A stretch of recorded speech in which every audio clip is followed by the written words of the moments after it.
ทุ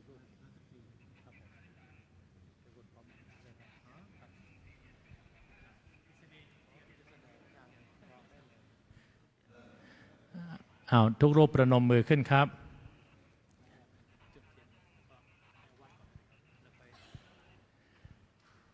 บัดนี้ขอกราบอาราธนาพระเดชพระคุณพระธรรมวชิรปัญญาจารย์ผู้ช่วยเจ้าวาดวัดพระเชตุพนวิมลมังคลารามประธานคณะกรรมการฝ่ายเผยแผ่วัดพระเชตุพนเมตตาเป็นประธานจุดธูปเทียนบูชาพระรัตนตรัยนิมนต์สามเณรประนมมือขึ้นครับ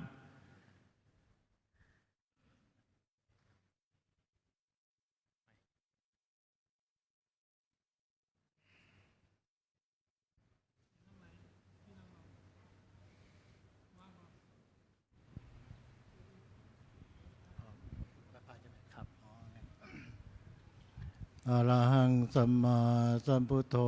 ภควาอะระหังสัมมาสัมพุทโธภควาพุทธังภควันตังอภิวาเทมิพุทธังภควันตังอภิวาเทมิสวากขาโตภควตาธัมโมสวากขาโตภควตาธัมโมธัมมังนัมมัสสามิธัมมังนัมมัสสามิสุปฏิปันโนภควโตสาวกสังโฆสุปฏิปันโนภควโตสาวกสังโฆสังฆังนะมามิสังฆังนะมามินะโมตัสสะภะคะวะวะโตโตอะระหะโตสัมมาสัมพุทธัสสะนะโมตัสสะภะคะวะโตอะระหะโตสัมมาสัมพุทธัสสะนะโมตัสสะภะคะวะโตอะระหะโตสัมมาสัมพุทธัสสะ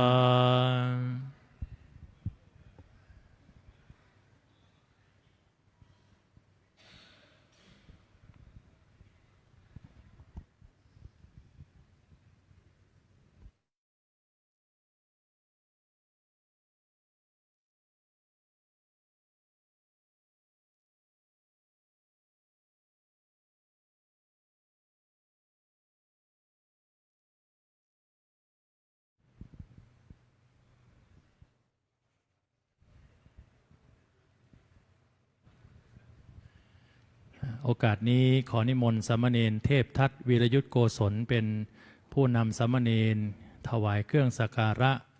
พระเดชพระคุณท่านเจ้าคุณพระธรรมวชิรปัญญาจารย์ผู้ช่วยเจ้าวาดวัดพระเชตุพนสามเณรประนมมือครับอัญชลีวันทาอภิวาทอัญชลีวันทาอภิวาทอัญชลีวันทาอภิวาทเทียบทัดถอยหลังมาลูกทุกรูปนั่งพับเพียบครับประนมมือขอกราบเรียนพระเดชพระคุณพระธรรมวชิรปัญญาจารย์ผู้ช่วยเจ้าวาดวัดพระเชตุพนวิมลมังคลารามประธานคณะกรรมการฝ่ายเผยแผ่วัดพระเชตุพนเกล้าพระสุธีวชิรปฏิภาณผู้ช่วยเจ้าวาดวัดพระเชตุพนหัวหน้าแผนกเผยแผ่พระพุทธศาสนาฝ่ายเผยแผ่วัดพระเชตุพนขอกราบเรียนถวายรายงานโครงการบรรพชาสามเณรภาคฤดูร้อนเฉลิมพระเกียรติถวายพระราชกุศลแด่สมเด็จพระกนิษฐาธิราชเจ้ากรมสมเด็จพระเทพรัตนราชสุดาสยามบรมราชกุมารีเนื่องในวันคล้ายวันพระราชสมภพ2 เมษายน พุทธศักราช 2568 วัดพระเชตุพนวิมลมังคลารามร่วมกับกรมการศาสนากระทรวงวัฒนธรรมและภาคีเครือข่าย จัดโครงการบรรพชาสามเณรภาคฤดูร้อนเฉลิมพระเกียรติ เพื่อส่งเสริมสนับสนุนให้เยาวชน ได้มีโอกาสศึกษาและปฏิบัติธรรมตามวัยอันสมควรของตน ซึ่งได้จัดการศึกษาปฏิบัติธรรมณศูนย์การศึกษาและปฏิบัติธรรมธรรมรังสีสาขาวัดพระเชตุพนวิมลมังคลาราม ระหว่างวันที่ 2 ถึงวันที่ 14 เมษายน พุทธศักราช 2568 ได้รับความอุปถัมภ์สนับสนุนจากพระเถรานุเถระ ท่านทานบดี องค์กรภาคีเครือข่าย และท่านผู้ปกครองของสามเณรด้วยดีตลอดโครงการ บัดนี้ขอกราบเมตตาพระเดชพระคุณ เมตตากล่าวสมโภชนียกถาและมอบโอวาทแก่สามเณรผู้ผ่านการศึกษาและปฏิบัติธรรมตลอดโครงการ และเมตตาเป็นประธานมอบวุฒิบัตรและพิธี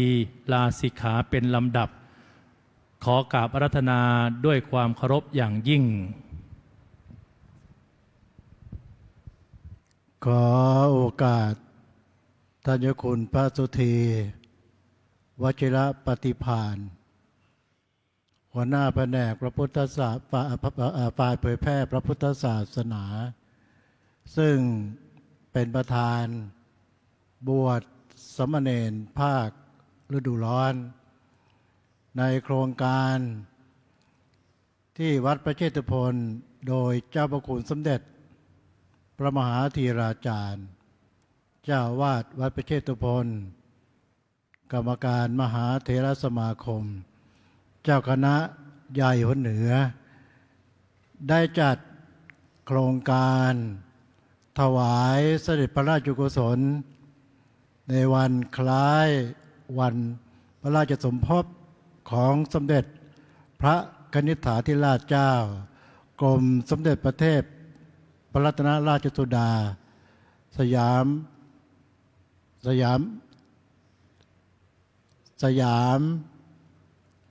มบรมราชกุมารีครบพระชนพรรษา70 พระพรรษาเวลาช็อตก็ช็อตเอาดื้อๆสมณเณรนะ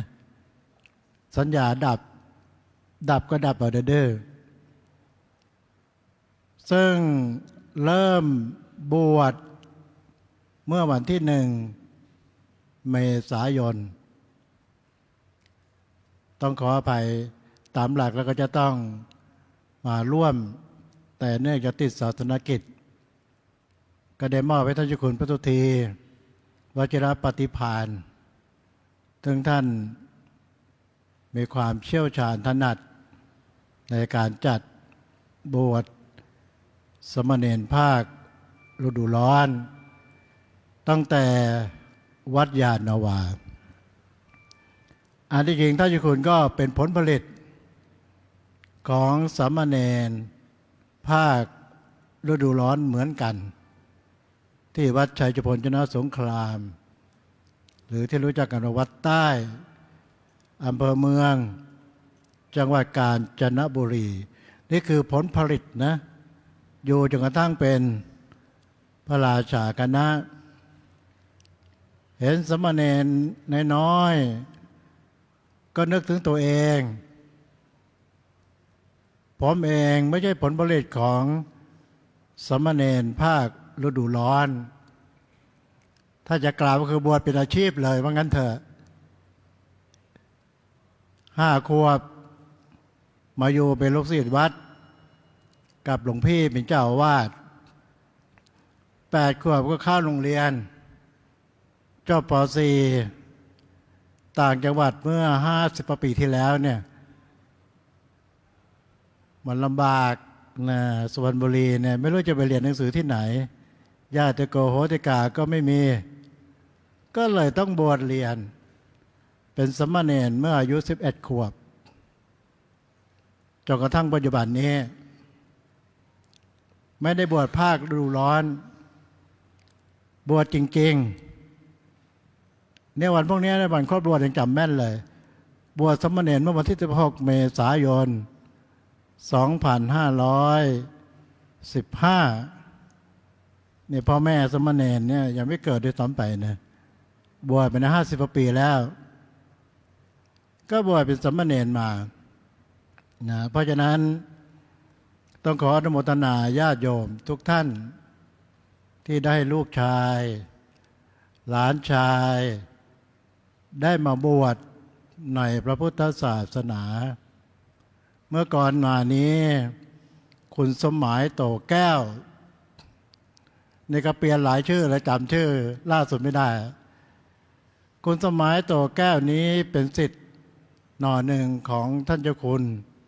พระราคุณาทานเป็นเด็กวัดลูกชายที่บวชเนรก็มาอยู่กับเจ้าคุณพระเทพวัชรานุสิทธิ์คุณสมหมายเป็นเด็กวัดเห็นคุณค่าของวัดศึกไปก็ไม่พ้นวัดก็คือไปเป็นกรรมการวัดที่วัดพิมลราชนนทบุรีก็หมายความว่ายังวนเวียนช่วยงานพระพุทธศาสนาได้เอาลูกชายแล้วก็หลานชายแล้วก็ญาติด้วยมาบวชเพราะฉะนั้นการที่เราท่านทั้งหลายได้มาบวชเนี่ยทำไมเราบวชแล้วจึงศึกธรรมเนียมของพระศรีลังกาเนี่ยบวชเนี่ยเมื่อก่อนก็ไม่ศึกนะถ้าศึกแล้วเนี่ยสังคมไม่ยอมรับนะสังคมศรีลังกาเป็นอย่างนั้นแต่ในทางพระพุทธแต่ในเมืองไทยของเรามีการบวชเรียกว่าบวช3 เดือนบวชชั่วคราวเราจึงมักจะพูดกันว่าการที่เราบวชเนี่ยเมื่อบวชแล้วพ่อแม่ญาติพี่น้องหรือคนบวชเนี่ยถือว่าเป็นญาติกับพระศาสนาเมื่ออยู่ไม่ได้ก็สึกนี่แบบสังคมไทยอันที่จริงคำว่าบวชแล้วเป็นญาติกับพระศาสนาเนี่ยเป็นภาษาไทยพูดศาสนาไม่มีชีวิตนะนี่ภาษาไทยหมายถึงว่าเป็นญาติแต่จริงๆแล้วเนี่ยการบวชในสมัยก่อนเนี่ยบวชแล้วเนี่ยเป็นทายาทของพระศาสนาคือบวชแล้วเนี่ยสืบต่ออายุพระศาสนาพระลังกาเขาจึงไม่สึกคือบวชแล้วก็สืบต่ออายุพระพุทธศาสนาภาษาไทยเราฟังไปบวชเป็นทายาทกลายเป็นญาติไปนะเพราะฉะนั้นคำว่าญาติเนี่ยน่าจะมาจากคำว่าทายาทฟังกันไปฟังกันมาเนี่ยออกเสียงอาจจะเสียงมันคล้ายกันเนี่ยนะก็กลายเป็นญาติพระศาสนาเราจึงมีธรรมเนียมบวชแล้วศึกเนี่ยที่เราบวชภาคฤดูร้อนเนี่ยได้2 อาทิตย์เนี่ยนะก็เข้าใจดีท่านเจ้าคุณทุทีวชิรปฏิภาณก็มีวิธีกำลาบพวกเรานะอย่างผมเองนี่ถนัดจะสอนคนใหญ่นะไปสอนสามเณรก็พูดได้อยู่หรอกแต่ว่าน่าจะเอาไม่อยู่นะเพราะฉะนั้นเด็กเนี่ยวัยเนี่ย8 ขวบ 9 ขวบ 10 ขวบเนี่ยก็จะต้องมีจิตวิทยานะเหมือนสอนโรงเรียนนั่นแหละทำไมเขาจึงไม่เอาครูที่จบปริญญาตรีปริญญาโทไปสอนป.1 หรือสอนอนุบาลเพราะอนุบาลหรือป.1เนี่ยมันเด็กเขาจึงเอาครูที่แต่งงานแล้วเคยมีลูกเนี่ยเอามาสอนเด็กอนุบาลสอนเด็กป.1เพราะอะไรเพราะเขามีประสบการณ์ไงสอนเด็กก็เคยมีลูกเขารู้ลูกต้องการอะไรมีความประสงค์อะไรเนี่ยเขาจะเข้าใจนะแต่ถ้าหากว่าให้ครูที่จบปริญญาตรีใหม่ๆเนี่ยแม้แต่จบตรงก็เถอะปฐมวัยมาสอนเด็กอนุบาลเด็กป.1เนี่ยเนื่องจากตัวเองไม่เคยมีลูกนะไม่มีประสบการณ์ในการเลี้ยงลูกบางทีเอาเด็กไม่อยู่นะเพราะฉะนั้นการสอนเนี่ยก็ต้องใช้คนที่ถูกด้วย นะเพราะฉะนั้นการที่น้องเนรและลูกเนรทั้งหลายเนี่ยได้มาบวชในร่มเงาของ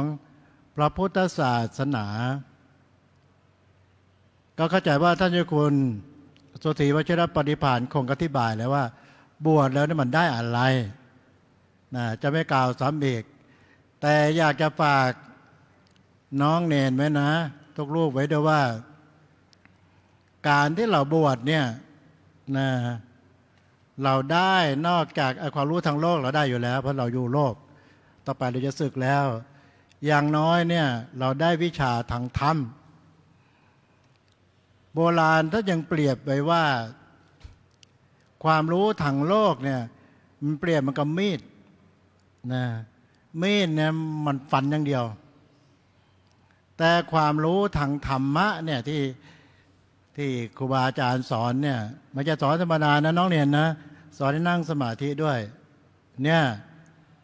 เปรียบเหมือนกับฝักมีดสมณเณรที่อยู่กรุงเทพไม่เห็นภาพถ้าเด็กต่างจังหวัดจะเห็นภาพมีดมันจะต้องมีฝัก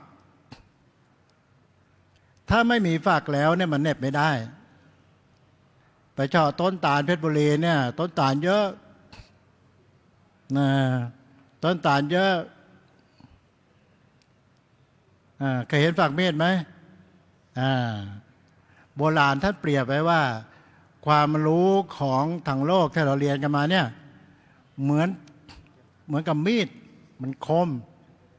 มันต้องมีอะไรคุมมันก็คือฝักในที่นี้ก็คือตัวธรรมะเนี่ยธรรมะเนี่ยธรรมะที่เราเรียนกันมาเนี่ยนะหรือพระเทศน์พระสอนเนี่ยเปรียบเหมือนกับฝักมีดแล้วมันก็เหน็บไปได้ไปมันก็ปลอดภัยน้องเนรเวลามีปัญหาหรือเวลาโกรธใครไม่ชอบใคร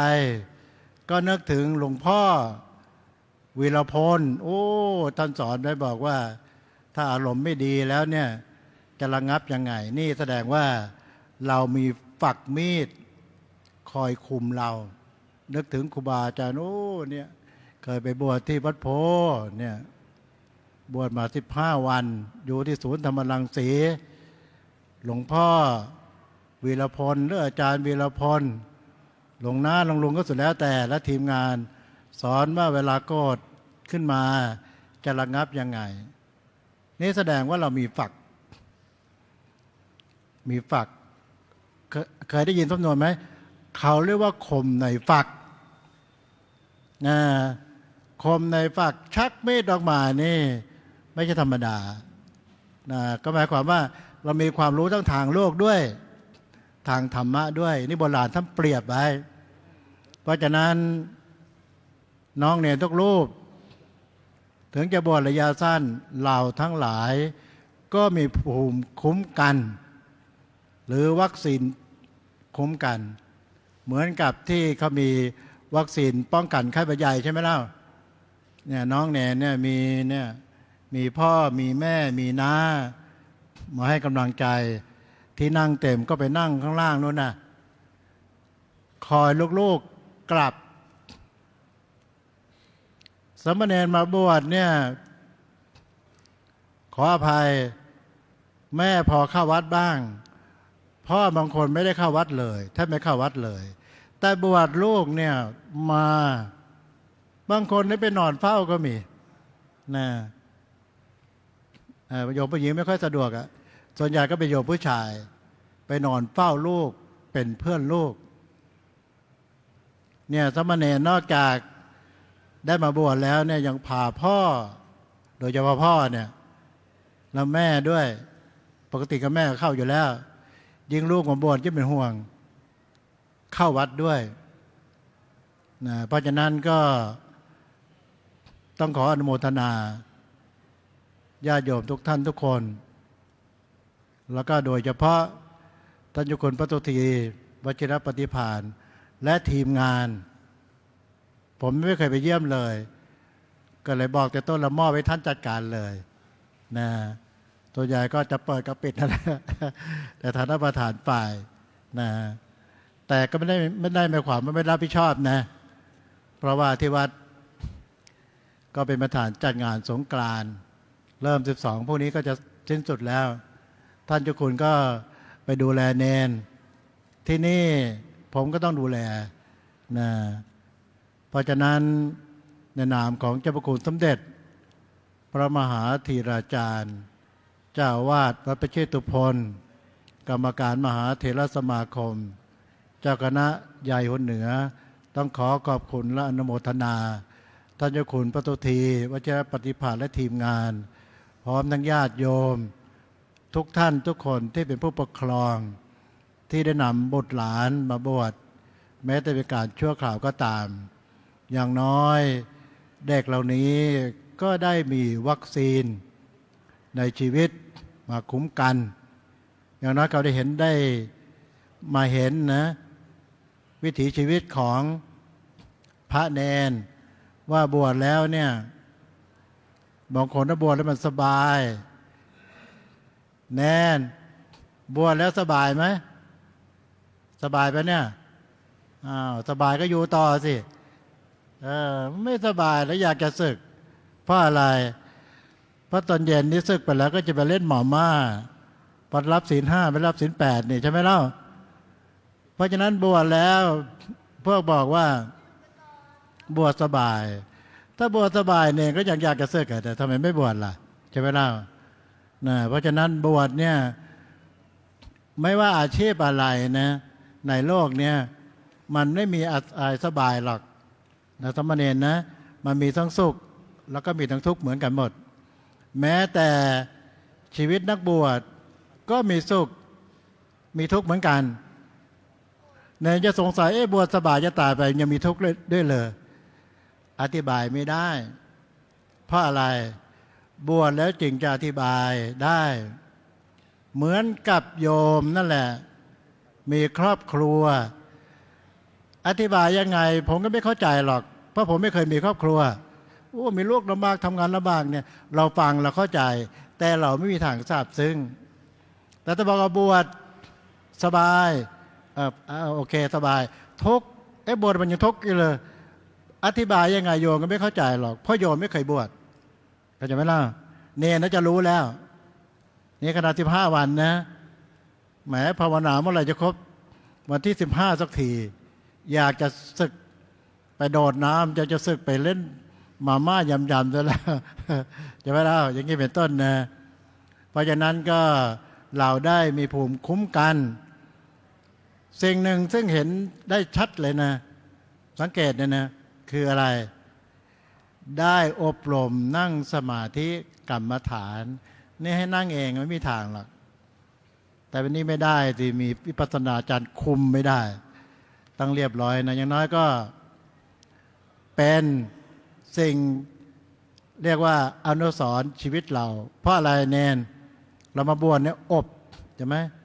อบอะไรอบด้วยน้ำหอมเนี่ยเนนอบเนี่ยอบไปด้วยความรู้กิริยามารยาทอบเราต้องหล่มด้วยเห็นไหมเล่าอบแล้วมันอบมันต้องหล่มถ้าหล่มมันไม่ถ้าไม่หล่มมันไม่ติด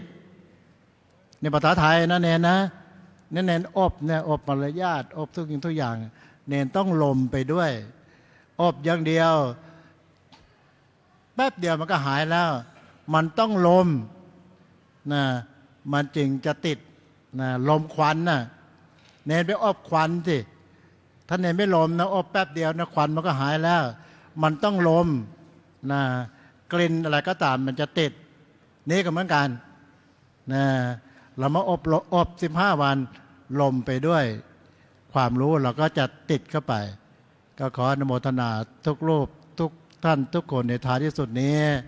เดิมหน้าคุณพระศรีรัตนตรัยคือพระพุทธพระธรรมพระสงฆ์จงมารวมกันเป็นตบะเดชะภรวะปัจจัยอำนวยพรให้สามเณรทั้งหลายทุกรูปทุกคนพร้อมทั้งผู้ปกครองทุกท่านจงเจริญด้วยอายุวันนะสุขภาละปฏิภาณธรรมสารสมบัติคิดสิ่งใดที่ชอบประกอบด้วยธรรมขอให้ความปรารถนานั้นจงพันสำเร็จ จงพันสำเร็จจงพันสำเร็จสมดังเจตนาปรารภทุกประการเทิน สาธุสาธุสาธุขออนุญาตให้นิมนต์สามเณรที่มีความประสงค์ยังไม่ลาสิกขานะครับ ลุกขึ้นยืนเดินอ้อมไปนั่งบนอาสนะท้ายหลังพระอาจารย์นะครับมีสามเณรที่ยังไม่ลาสิกขานะครับ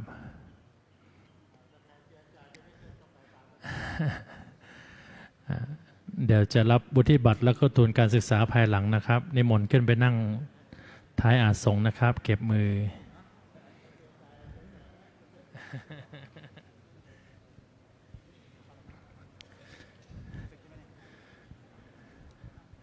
7 ขวบครับ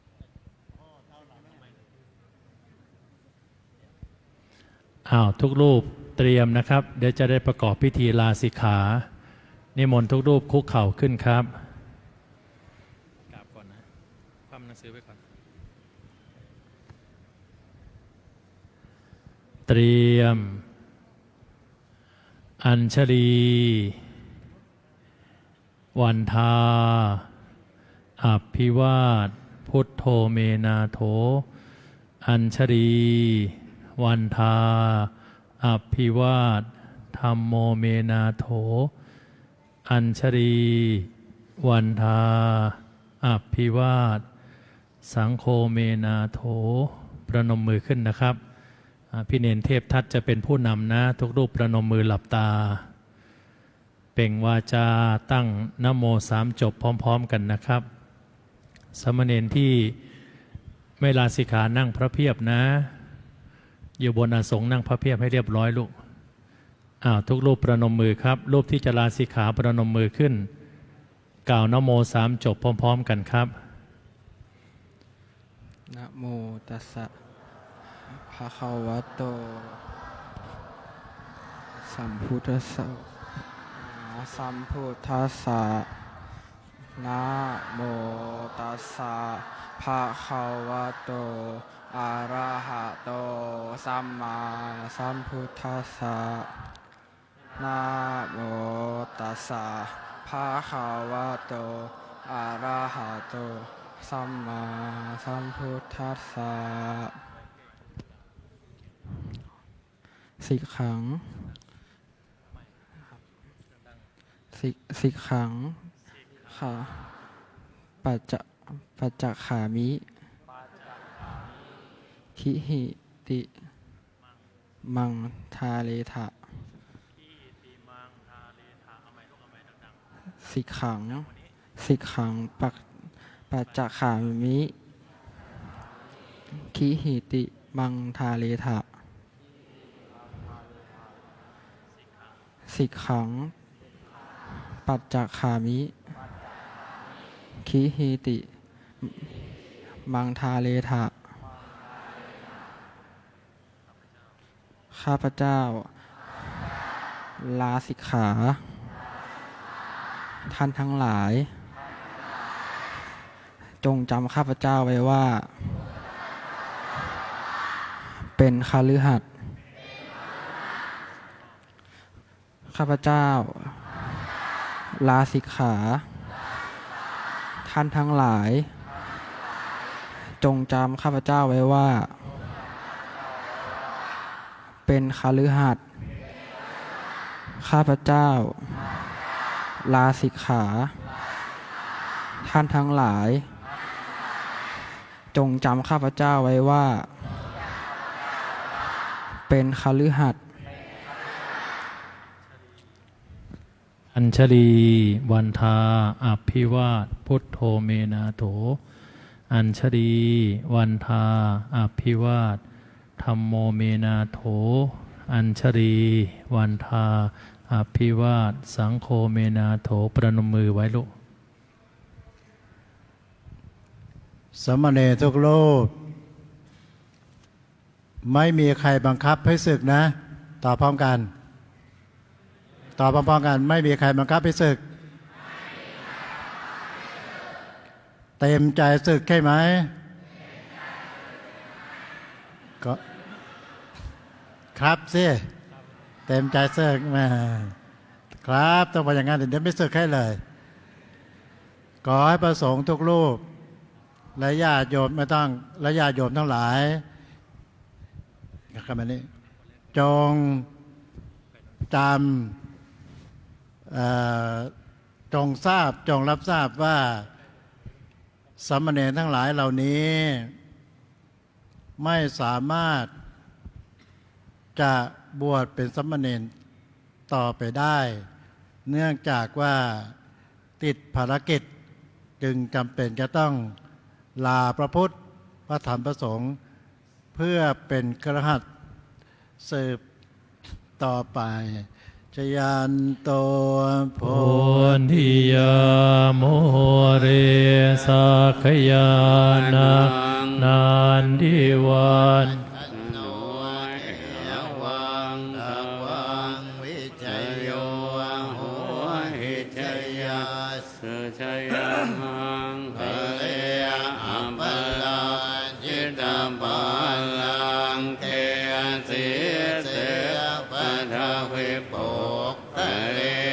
อภิเสเกสัพพะพุทธา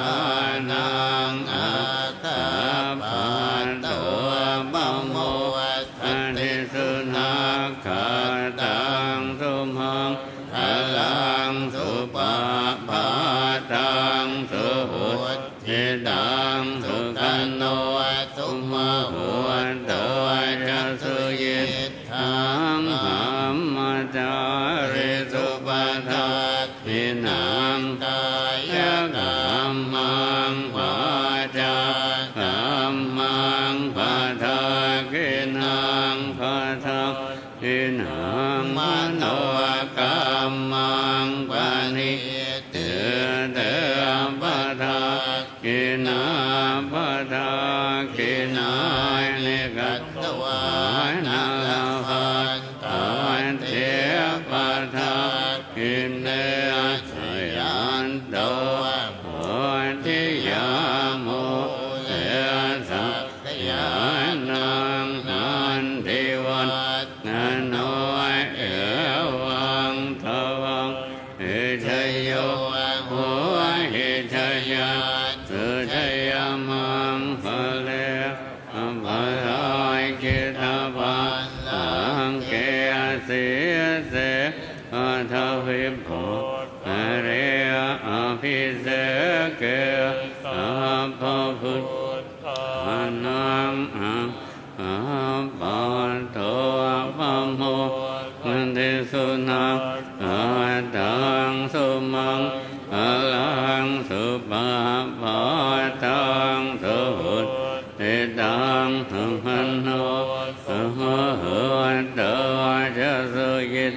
ถังหัมมาจาริสุภะทังนินังกากรรมังมาจากรรมังปะทังกินังปะทักกินังมโน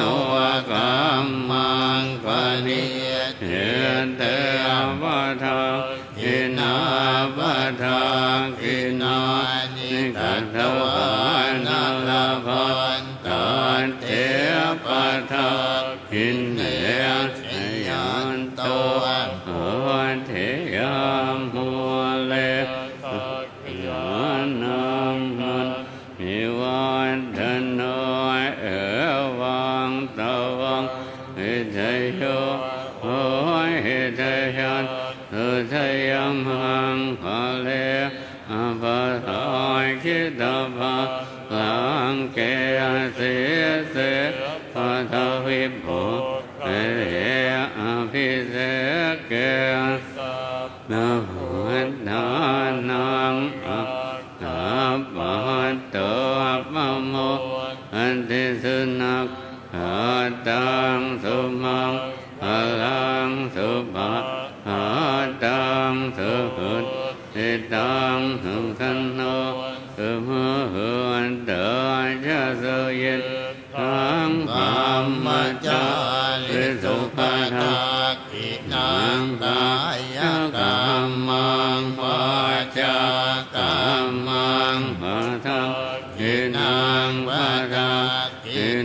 งมโนกรรมังปะเนเท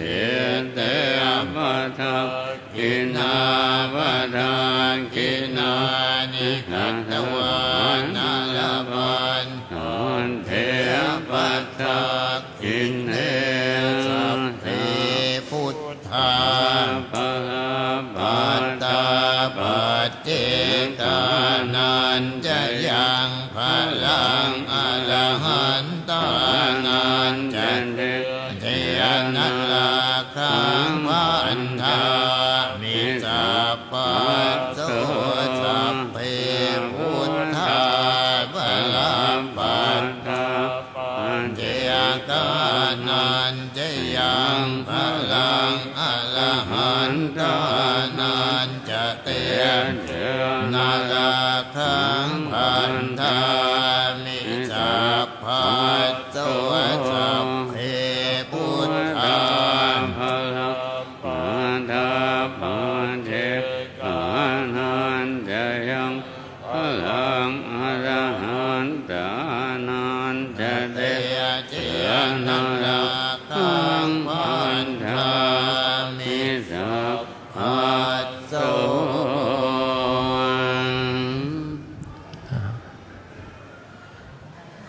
ในลำดับต่อไปเจริญพรเชิญผู้ปกครองทุกท่านนะมาร่วมบันทึกภาพเบื้องหน้ากับพระเดชพระคุณท่านเจ้าคุณพระธรรมวชิระปัญญาจารย์ผู้ช่วยเจ้าวาดวัดพระเชตุพนเชิญโยมพ่อโยมแม่ทุกท่านเลยเดินมาได้กันนะมาร่วมบันทึกภาพโยมฝั่งนี้ก็มาทางนี้เลยนี่ทางนี้เข้านี้ช่างภาพดูนะช่างภาพตั้งกล้องดูโยมผู้ชายเข้าไปข้างหลังได้โยมผู้ชายเข้าไปซ้อนข้างหลังโยมผู้หญิงนั่งข้างหน้าได้ระหว่างที่สมณเณรไปเปลี่ยนเครื่องแต่งกายโยมพ่อโยมแม่ก็ร่วมบันทึกภาพก่อนเพราะว่าจะได้เป็นบุญญานุสรณ์ว่าครั้งหนึ่งได้อนุมัติอนุญาตอนุโมทนาให้ลูกชายได้บรรพชาเป็นลูกศิษย์วัดโพโยมยายมายืนนี่โยมยายไม่ต้องนั่งโยมยายมายืนข้างหลังนี่ยืนเลยคือโยมยายมาเดินทางมาจากชุมพรมาบวชหลาน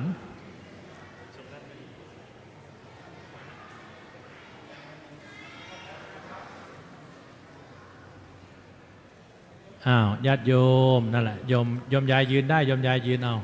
นั่นแหละโยมพ่อข้างหลังยืนเข่าหน่อยโยมพี่วันพี่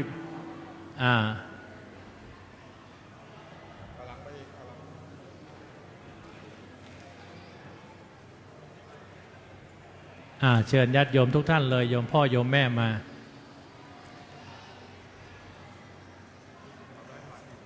มาโยมพี่ผู้ชายยืนข้างหลังก็ได้โยมพี่ผู้ชายยืนข้างหลังได้ท่านเจ้าคุณอาจารย์เมตตายืนให้เลยจะได้ถ่ายภาพชัดนี่ขออนุโมทนาญาติโยมทุกท่านที่มีกุศลเจตนาได้อนุมัติอนุญาตและอนุโมทนา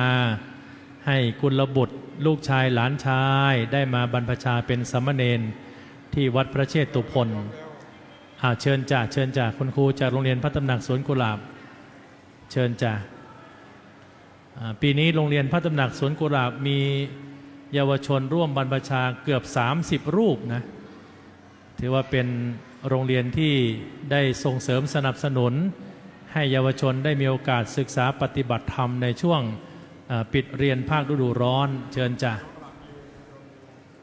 ช่างภาพดูนะซ้ายขวาดูเลยนี่เป็นเพียงแค่ส่วนหนึ่งนะโยมผู้ปกครองที่อยู่ข้างล่างเดี๋ยวรอถ่ายรูปกับลูกชายนี่เป็นเพียงแค่ส่วนหนึ่งช่างภาพดูนะครับพร้อมแล้วคุณยายเชิญจ้ะ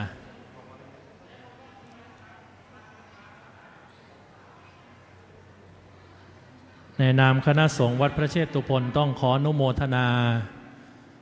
ท่านผู้ปกครองทุกท่านที่ได้มีกุศลเจตนากุศลศรัทธาได้ส่งเสริมให้กุลบุตรได้มีโอกาสบรรพชาสามเณรภาคฤดูร้อนณวัดพระเชตุพนวิมลมังคลารามโดยเมตตาในเจ้าประคุณสมเด็จพระมหาธีราจารย์กรรมการมหาเถรสมาคม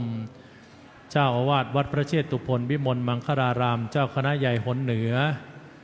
โดยความสนับสนุนของโยมพ่อโยมแม่ท่านผู้ปกครองทุกท่านนะ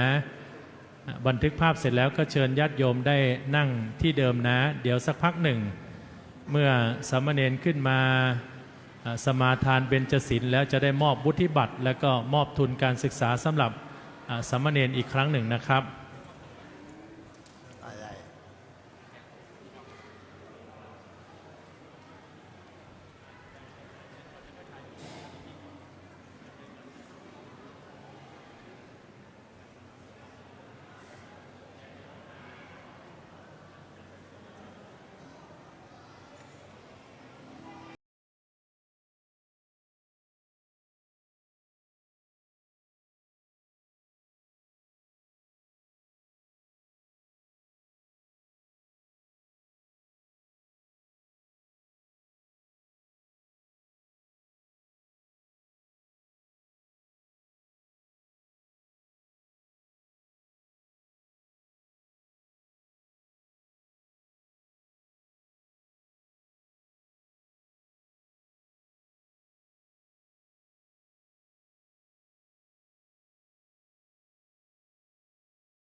วาสุขขังเสติฆ่าความโกรธได้ย่อมอยู่เย็นโกรธไม่ดีโกรธไม่ดีโกรธทีไรเสียหายสติมะโตสัทธาพัทธังคนมีสติโชคดีตลอดเวลามีสติมากมีทางเลือกมากมีสติน้อยนัตถิสันติปรังสุขขังสุขอื่นเหนือความสงบไม่มีสงบเย็นเป็นประโยชน์ชีวิตไม่มีโทษเพราะความสงบเย็นกัลยาณการีกัลยาณังปาปกาลีจะปาปกังทำดีย่อมได้ดีทำชั่วย่อมความดีคนดีทำง่ายคนชั่วทำยากความชั่วคนชั่วทำง่ายคนดีทำยากประนมมือขึ้นครับประนมมือกราบพระหรือยังรูปใดมาถึงแล้วกราบพระหรือยังครับ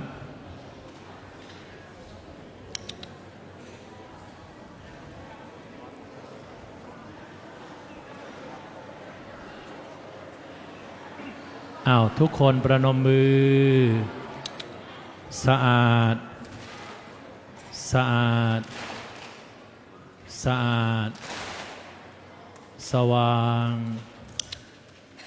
สงบเจริญสติครับ14จังหวะเตรียม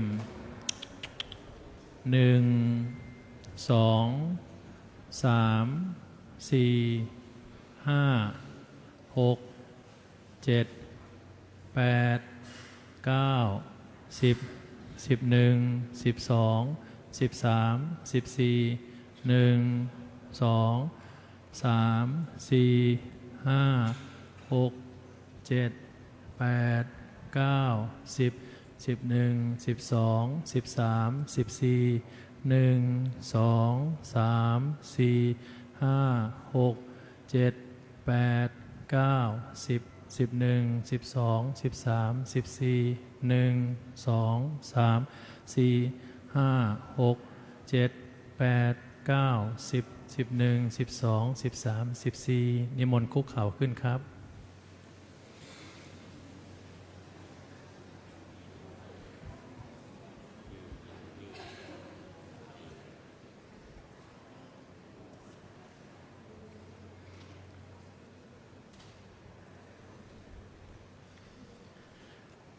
ทุกคนประนมมือขึ้นนะครับตั้งใจกล่าวคำอาราธนาศีล5นะครับหลังจากที่เรากล่าวคำอาราธนาศีลแล้วรับศีลเรียบร้อยสมาทานศีลแล้วจึงจะรับวุฒิบัตรนะครับทุกรูปทุกคนประนมมือหลับตาตั้งใจครับประนมมือเป็นดอกบัวตูมครับหลับตาอาราธนาศีล5พร้อมกันครับมะยังพันเต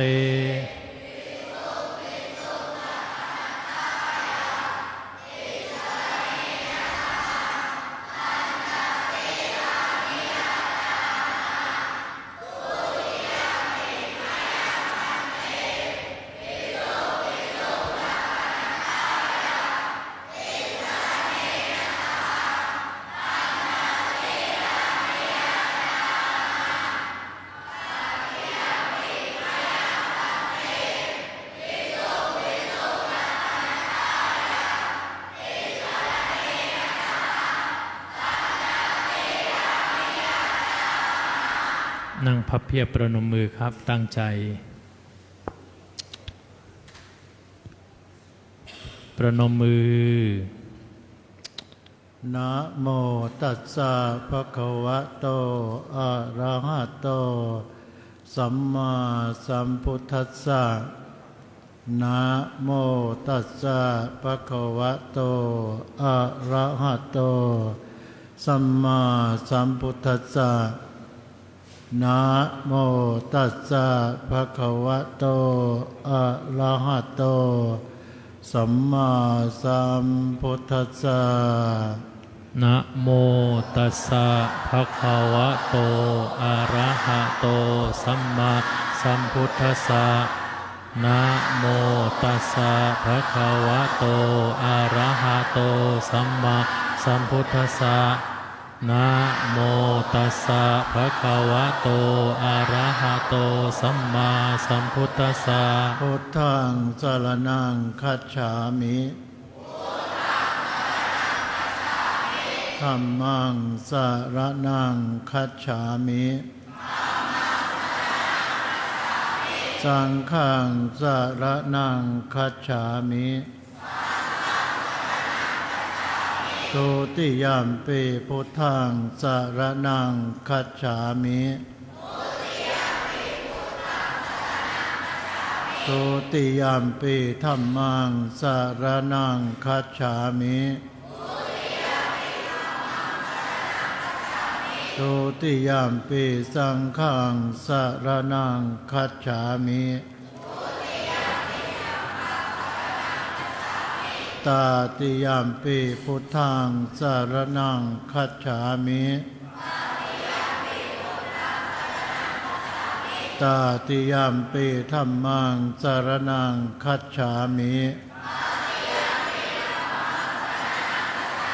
ตาติยัมปิสังฆังสรณังคัจฉามิปานาติปาตาเวระมณีสิกขาปะทังสมาธิยามิ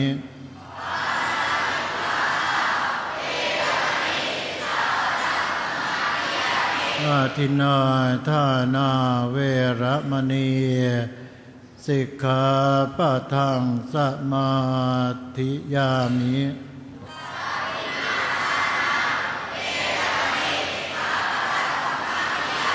กาเมสุมิชาจาราเวระมณีสิกขาปะทังสมาธิยามิ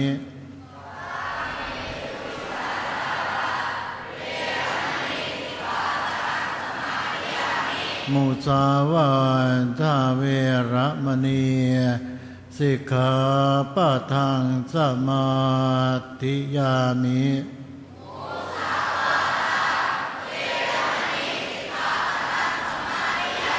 สุราเมรยะมัจจปมาตฐานา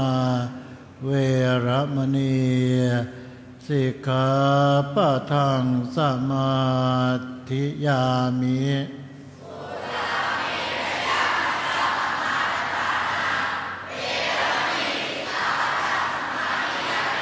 อิมานิปัญจสิกขาปะทานิสีเรนะสุขติงยันติสีเรนะโภคสัมปทาสีเรนะนิพพุติงยันติตัสมาสีลังวิโสทะเยสาธุสาธุ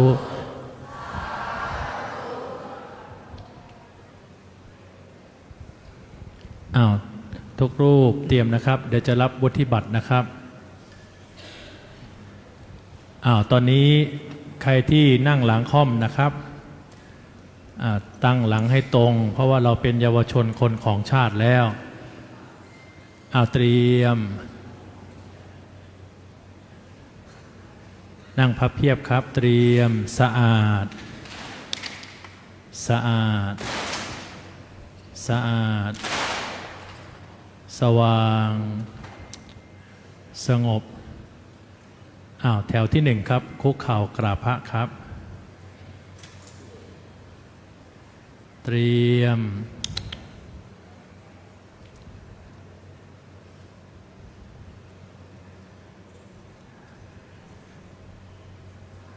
ลุกครับ1 2เก็บมือครับลุกเลยครับเดินครับเดินตามที่ซ้อมเลยครับเดินได้เลยครับ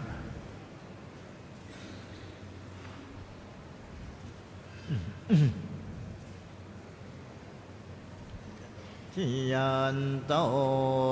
โมทิยาโมเลสักกยานัง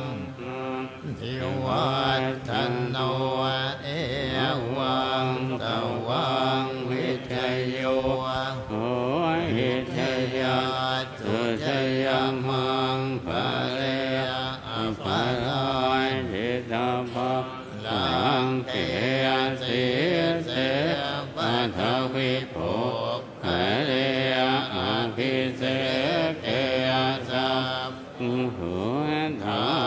นังอัคคัปปัตโตปัมโม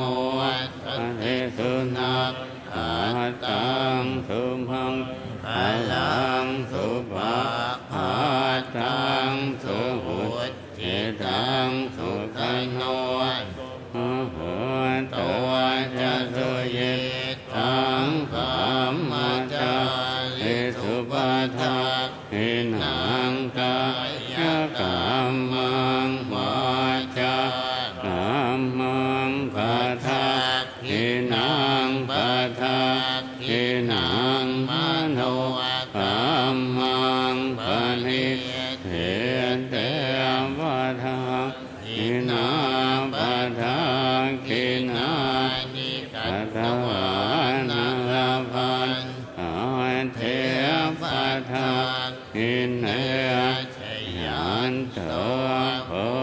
ธิยามโหเลสักยา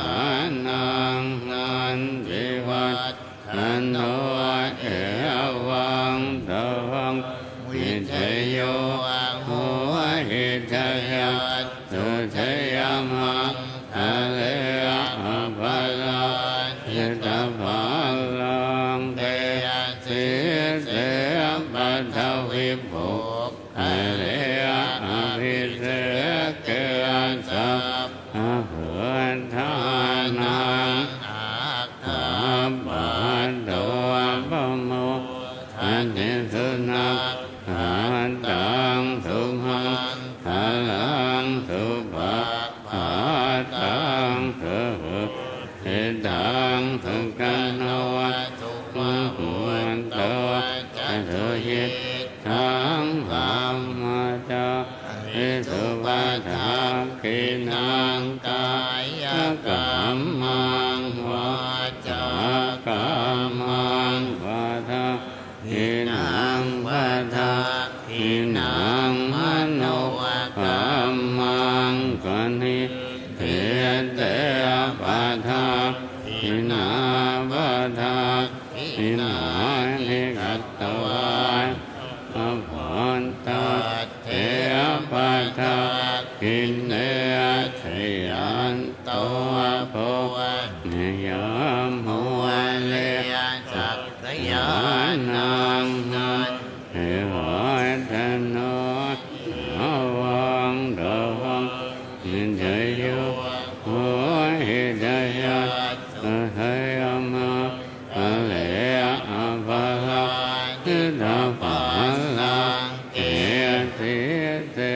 ปัทธวิภุทะเลอะภิเสกสัพพะปุณฑานังอัคคัปปัตโตปัมโมทันเทสุนักขัตตังสุมังพลังสุปะหัตตังสุหุตจิตังสุขันโนหันโตจะสุยิตังสัมมาจาริสุปะทักขินังกายกรรมังวาจากรรมังปะทักขินังปะทักขินังมโน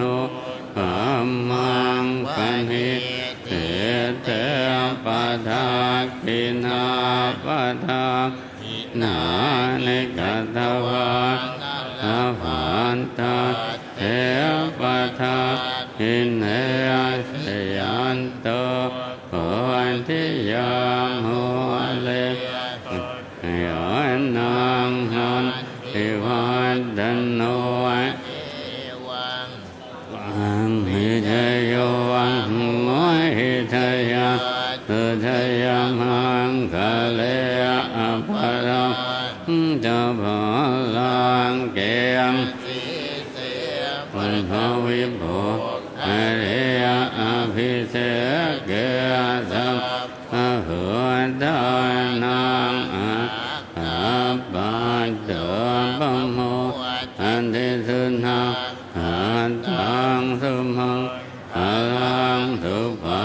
หัตตังสุหุตจิตังสุขันโน มหันตจะสุยิตตั ริสุภาทังนังหายอัมมังหาจา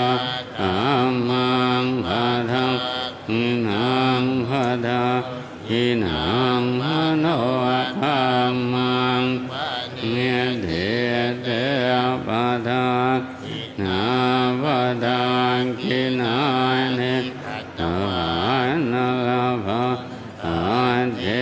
ปะทาหินเนยันตวโพยาหัวเลยานังนันทิวะโนเอวังตวังหิเดโยโอหิเทยะตุเทยมังภะเลอะภะลังตาภะลังเกเทเทปะทะวิปุภะเลอะภิเทเกสัมมันตานังอาปันโตปะโมอะเทสุนาคาตังมังพลังสุปะหาตังเถิดเอตังสุขันนวัตหัวันตายจะสุยิทังวัมมัจจาริสุปัฏฐาทินังขายะกัมมังมาจากัมมังปัฏฐานังหะดังกินังมโน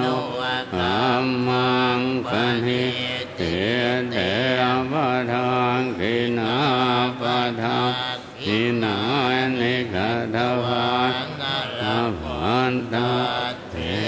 ปะทังกินเนพุทธาอาภาตาภันขันหันเจยัง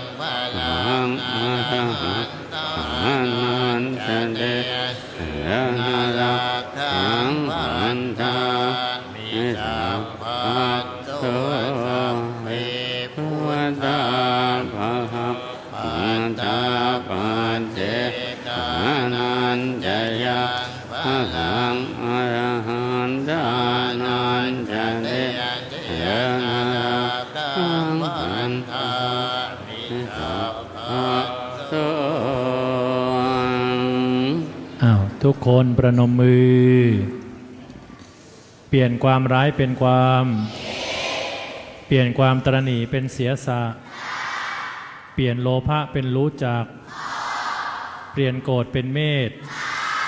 เปลี่ยนริษยาเป็นยิน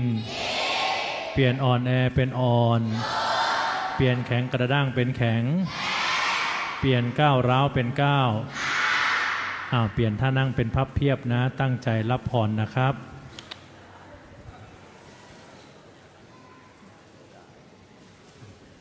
ประนมมือขึ้นนะรับพรนะไม่ได้ให้พรนะครับรับพรเอาเข้าสู่ตัวเองนะครับประนมมือยะถาวานิวะหาปุราปริปุเรนติสาคลังเอวะเมวะอิโตทินังเปตานังอุปกปติอิจิตังปฏิตังตุมหังขิปะเมวะสมิจเจโตสัพเพปูเรนตุสังกปาจันโทปันนรโสยถามณิโชติระโสยถาสัพพิติโยเทวาจันตุสัพพะโรโควินาศตุมาเตภวัตวันตรายโยสุขีทีอายุโกภวะสัพพิติโยเทวาจันตุสัพพะโรโควินาศตุมาเตภวัตวันตรายโยสุขีทีอายุโกภวะสัพพิติโยเววัตจันตุสัพพะโรโควินาศตุมาเตภวัตวันตรายโย ขีทีอายุโกภวะอภิวาทนาสิริสเนจังพุทธาปัจจายิโนจัตตารโอธรรมวันทันติอายุวันโนสุขังภาลังยานุภาเวนะระดานาตยเตจะสาธุคารวะกัปยาเวระสุกาสัตตุจุปันทวะอเนกาอันตรายานิเวนัสสันตุอาเสสตุจยสิทธิธานังลาภังโสทิปัพยังสุขังภาลังสิริอายุยาวันโนจัมโพขังโพธิจยสวะสันตพันสังจะอายุจะเขียวะสิเทียภวันตุเต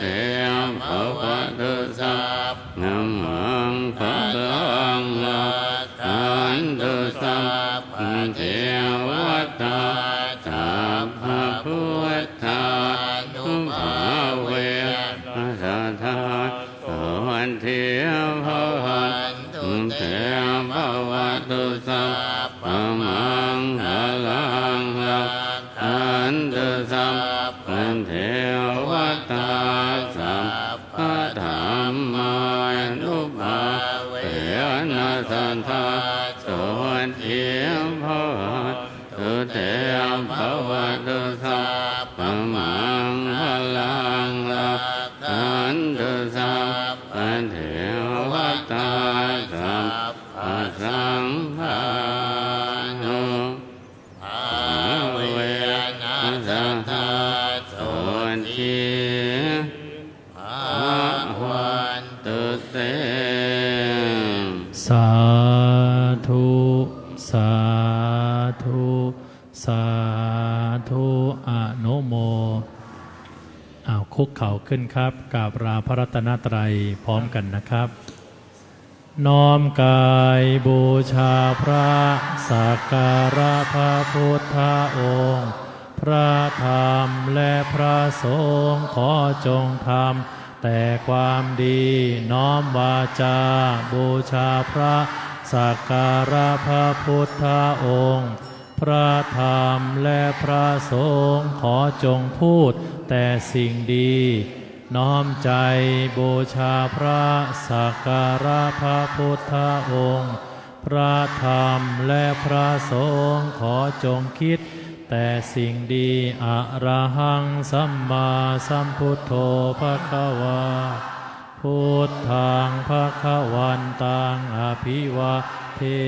มิพุทโธเมนะโถสวากขาโตภควตาธัมโมธัมมังนามัสสามิธัมโมเมนะโถสุปฏิปันโนภควโตสาวกสังโฆสังฆังนะมามิสังโฆเมนะโถบัดนี้พิธีลาสิกขาสามเณรภาคฤดูร้อนวัดพระเชตุพนวิมลมังคลารามประจำปีพุทธศักราช 2568 เสร็จสิ้นเรียบร้อยทุกคนประนมมือนะครับจะได้ถวายการสาธุการขอบพระคุณพระเดชพระคุณพระธรรมวชิรปัญญาจารย์ผู้ช่วยเจ้าวาดวัดพระเชตุพนวิมลมังคลารามประธานคณะกรรมการฝ่ายเผยแผ่วัดพระเชตุพนเมตตาเป็นประธานในพิธีมอบวุฒิบัตรและพิธีลาสิกขาทั้งนี้ได้เมตตามอบธรรมะเพื่อให้เกิดประโยชน์ในการดำเนินชีวิตของ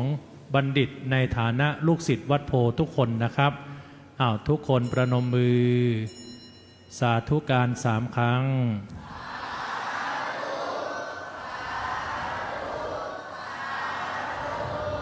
อนุโมทา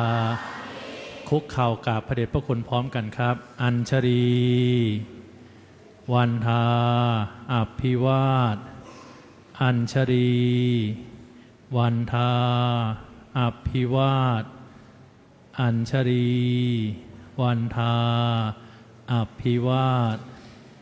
อัญชลีประนมมือขึ้นนะครับน้อมส่งพระเดชพระคุณพร้อมกันนะครับประนมมือขึ้นไว้นะครับครับอ้าวตั้งใจสรรเสริญสังฆคุณสุปฏิปันโนพร้อมกันนะครับสุปฏิปันโนภะคะวะโตสาวกสังโฆอุชุปฏิปันโนภะคะวะโตสาวกสังโฆยายาปฏิปันโนภะคะวะโตสาวกสังโฆยะทิทางจัตตาริปุริสายุคะนิอัตถปุริสปุคาราเอสะภะคะวะสาวกสังโฆอาหุนายโยปาหุนายทักขินายโยอัญชริการณิโยอนุตตรังบุญญาเขตังโลกัสสติ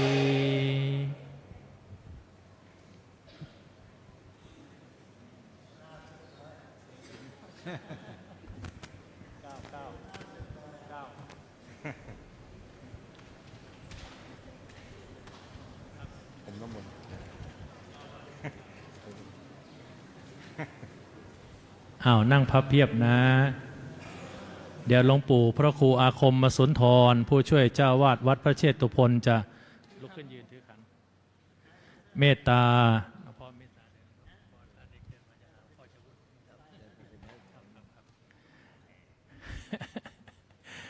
อ้าว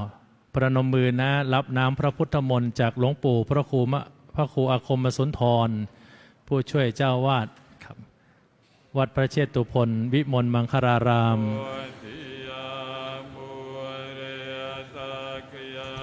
นังนันทิวัตโนเอวังตวังวิชโยโหหิชยะชยมังคะเล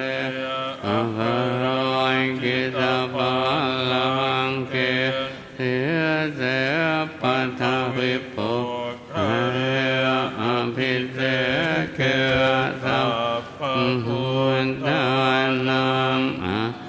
าปันเตปโมปันเทสนะปันตังสุมังพลังสุมาปันตังสุหุนนิตังสุขันโนหันตาเจสเยตังหัมมัจจาวิสุปะทาหินังกายกรรมังวาจากรรมังปะทังหินังปะทังหินังมโนกรรมังปณิเตเตปะทังกินาปะทังหินังหิกันตวะนาบันอันเถปะทังหินเนหันโตโหติยามโมเลตักยานังนันทิวันธโนเอวังตวังวิจโยโหจยันสุจยมังคะเลอัปปะราคิตาภังเกยติเสมิปุเร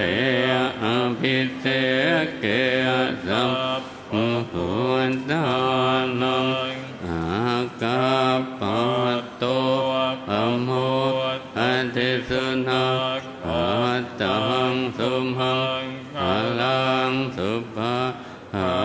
ตังสุหุนหิตังสุขันโนสุวันเตจะสุยินทังหัมมัจจวิสุภัทธวินังกายกรรมังวาจากรรมังหาทังนังกทังกินังมโนกรรมังกันติเทเตปะทากินาปะทากินากัตวานลาภตันเทปะทากินเนโหติยามโหเลสักยานังนันติวันกันโนเอวังตวังวิจัยโยโอหิจัยยัตสุจัยยัมวังสเลอปะระจิตบาลังเกสิเตปะทวิปุเรอภิเสเกตังพุทธานังรักขัมปันโต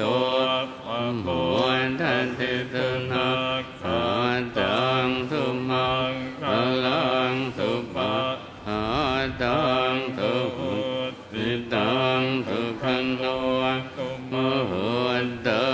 จะสุยิตังหัมมัจจวิสุภัทธกินังกายกรรมังวาจา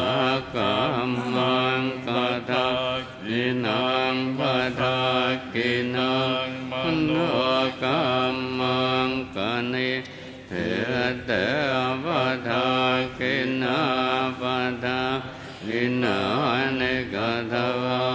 อะระพันตะเทปะทากิเนทุกคนหันมาทางพระอาจารย์นะครับคุกเข่ากราบลาพระอาจารย์พร้อมกันนะเบื้องหน้าอาสงนะครับคุกเข่าขึ้นครับ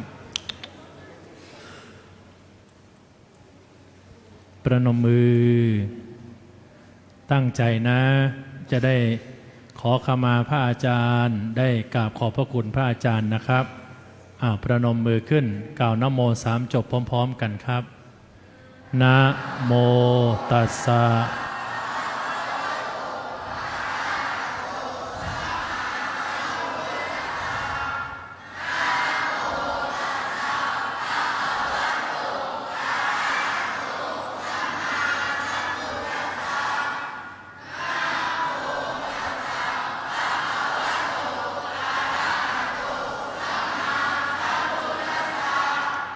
ตั้งใจประนมมือหลับตานะครับตลอด15วันมาอาจจะมีบางสิ่งบางอย่างที่เราทุกคนได้ก้าวร่วงคณะพระอาจารย์คณะพระวิปัสสนาจารย์และพระพี่เลี้ยงทุกรูปเราจะได้กราบขอขมาท่านนะครับเพื่อความสุขความเจริญจะเกิดขึ้นมีแก่เราในฐานะที่เราได้ผ่านการฝึกหัดดัดตนด้วยวิถีทางพระพุทธศาสนานะครับขอให้เราทุกคนได้ตั้งใจนะเมื่อเราตั้งใจจะสว่างไปเราต้องมีใจที่มั่นคงนะครับว่าตามพระอาจารย์กายกรรมวจีกรรม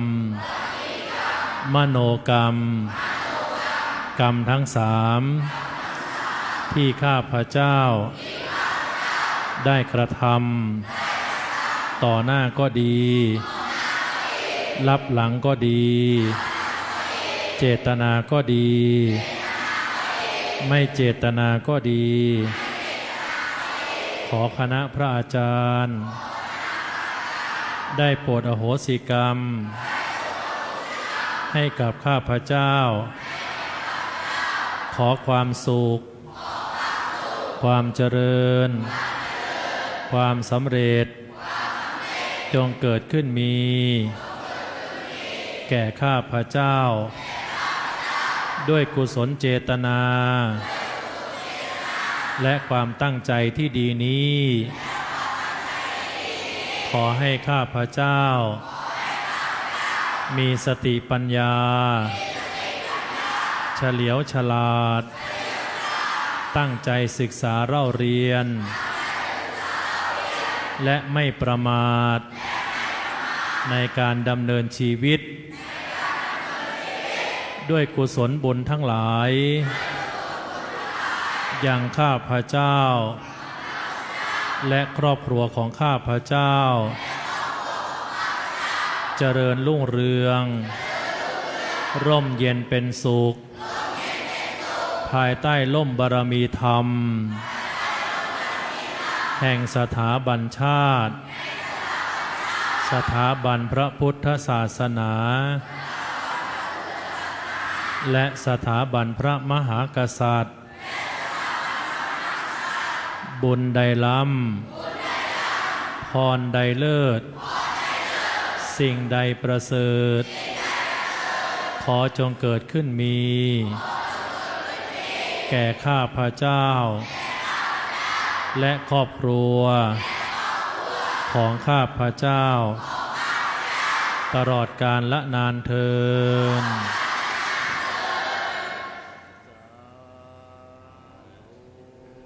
อัญชลีวันทาอภิวาทพุทโธเมนาโถอัญชลีวันทาอภิวาทแบมือครับธัมโมเมนาโถอัญชลีวันทาอภิวาทสังโฆเมนาโถสาธุขอบพระคุณพระอาจารย์ทุกรูปพร้อมกันครับสาธุสาธุสาธุอนุโมทามิ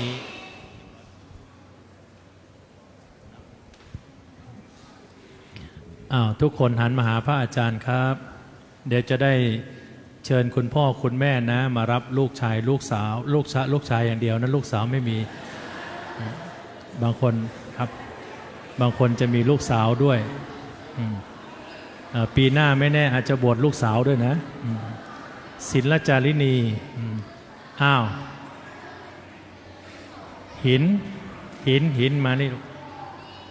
ฟังพระอาจารย์นะครับวิมังสาฟังนะครับนี่ฟังมาแถวที่หนึ่งขยับมาชิดอาสงลูกเอาอาสนะมาด้วย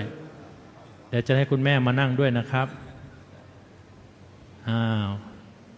ปีต่อไปลูกสาวอาจจะบวชได้บวชศิลจารินีบวชชีพราหมณ์ได้แถวที่สองขยับมาครับให้มีช่องว่างเหมือนที่เราจัดแถวครับโอเคขยับมานิดหนึ่งครับแถวที่สามมานะครับขยับนิดหนึ่งครับขยับมานิดหนึ่งนะครับให้แม่นั่งได้ทุกคนพนมมือขึ้นครับฉันทะพอใจใฝ่เรียนรู้วิริยะเพียรสู้ไม่ท้อถอยจิตตะใส่ใจไม่เลื่อนลอยวิมังสาเฝ้าคอยเฝ้าให้หลงลืมฉันทะพอใจวิริยะเพียรสู้ไม่ท้อถอยจิตตะใส่ใจไม่เลื่อนลอยวิมังสาเฝ้าคอยฉันทะพอใจใฝ่เรียนรู้วิริยะเพียรสู้ไม่ท้อถอยจิตตะวิมังสาเฝ้าคอยไม่หลงลืมฉันทะพอใจใฝ่เรียนรู้เพียรสู้ไม่ท้อถอยจิตตะใส่ใจไม่เลื่อนลอยวิมังสานั่งขัดสมาธิครับเตรียมขัดสมาธิครับเตรียมครับหลับตาลงครับพร้อม3 2 1เริ่มนะครับเดี๋ยวพระอาจารย์จะเชิญคุณพ่อคุณแม่มานั่งเบื้องหน้าคนที่นั่งตัวตรงนะครับ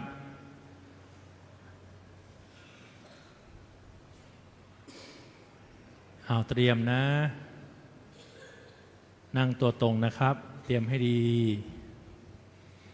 เดี๋ยวเชิญคุณพ่อคุณแม่นะค่อยๆลุกทยอยมานะค่อยๆทยอยมานั่งชิดกันเบียดกันนิดหนึ่งไม่เป็นไรนะคุณแม่นะนั่งเฉพาะหน้าที่หลับตานะใครที่นั่งยังลืมตาอยู่แสดงว่ายังขาดสติอยู่นะครับ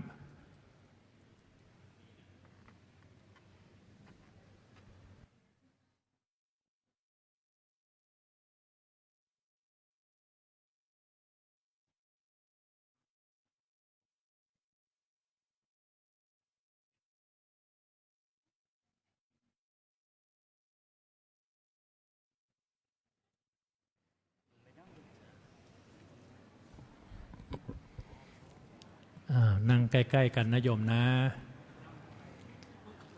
ขออนุญาตคุณโยมพ่อโยมแม่ทุกท่านที่อยู่ด้านล่างนะเชิญด้านบนทุกท่านเลย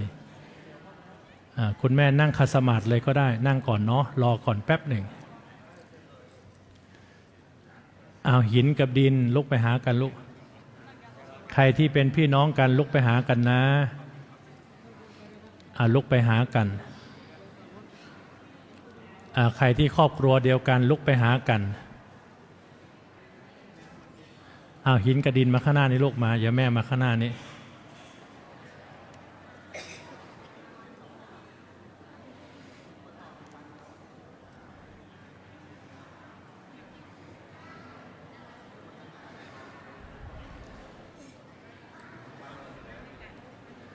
นั่งด้วยกันลูก พี่ศักดิ์สิทธิ์เชิญญาติโยมนะท่านใดไม่สะดวกก็นั่งที่เก้าอี้ก่อนได้นะเดี๋ยวเตรียมจะให้เดินให้แม่เขาไว้นะคนละคนเดินนะให้แม่ถือไว้เดี๋ยวให้แม่คล้องให้ลูกก่อนเดินตั้งแต่หน้าไปเรื่อยๆก่อนเดินไปเลยค่อยๆนั่งนะเอาเก้าอี้ให้ยายนั่งหน่อยไหมนั่งได้ไหมขัดสมาธิก็ได้ยายขัดสมาธิเลยขัดสมาธิเลยเอาเก้าอี้หน่อยเก้าอี้ข้างหลังมีโยมเก้าอี้เอาเก้าอี้ตัวไปวันยังอย่าเพิ่งคล้องถือไว้ก่อนถือไว้ก่อนให้ถือไว้ก่อนให้เขาถือไว้ก่อนให้แม่ถือไว้ก่อน2 เส้นก็2 คนถือไว้ก่อนถือไว้ก่อนโยมพ่อแปลเก้าอี้มาตัวข้างหลังทุกคนประนมมือไว้นะครับพ่อแม่ต้องกตัญอยู่คุณครูต้องเคาเพื่อนดีต้องมันแล้วเราจะพบกับความโยมพ่อโยมแม่ฟังนะครับพระอาจารย์จะมอบพระนอนให้โยมแม่สำหรับคล้องคอให้ลูกชายนะครับโยมแม่ถือไว้ก่อนนะยังไม่คล้องนะโยมแม่ถือไว้ก่อนลูก3 คนก็3 องค์ลูก2 คนก็2 องค์นะครับโยมแม่ถือไว้ก่อนนะครับ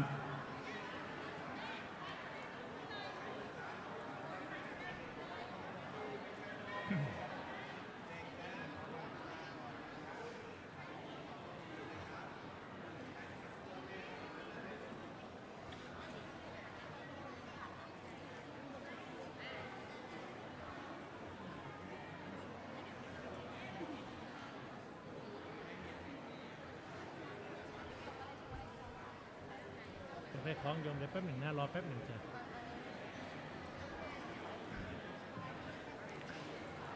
ทุกคนประนมมือทุกคนประนมมือครับว่าตามพระอาจารย์นะโยมพ่อโยมแม่ว่าด้วยนะเดี๋ยวค่อยคล้องนะโยมนะว่าก่อนเดี๋ยวว่าก่อนนะต้องเสกก่อนเพราะว่าพ่อแม่เป็นพระพรหม4 ภักตาเสกให้ลูกหลานได้นะ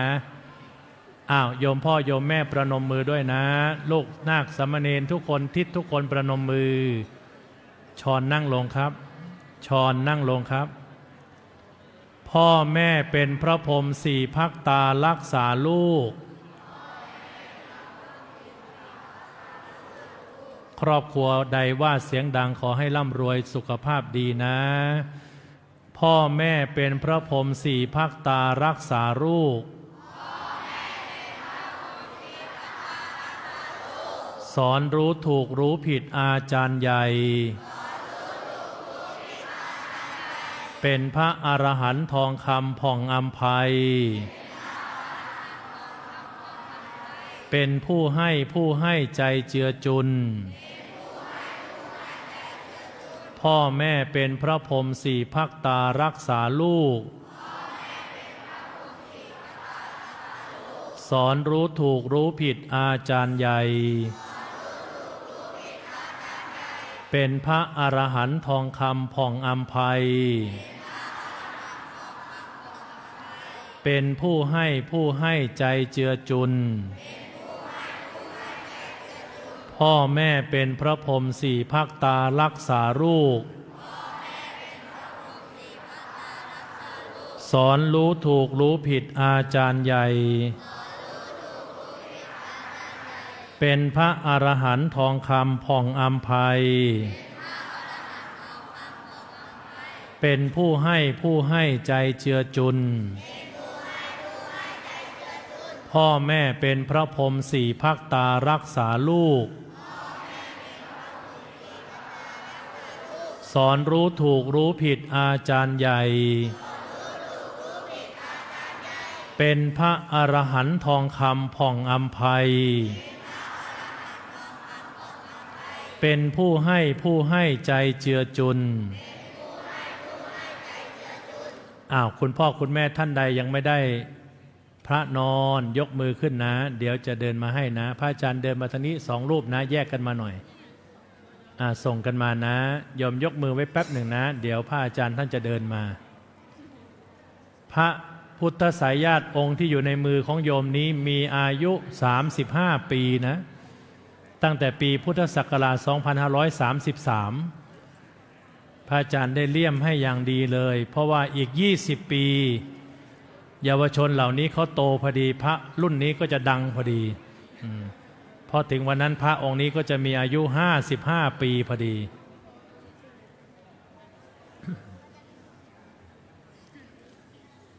เหลือนิดหนึ่งตรงกลางนะพระอาจารย์ศักดิ์สิทธิ์เดินส่งมานิดหนึ่งนะ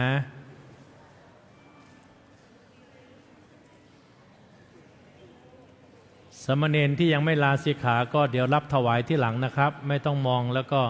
เสียดายนะได้ทุกรูปนะเดี๋ยวเราลาสิกขาวันไหนก็มารับกับพระอาจารย์ได้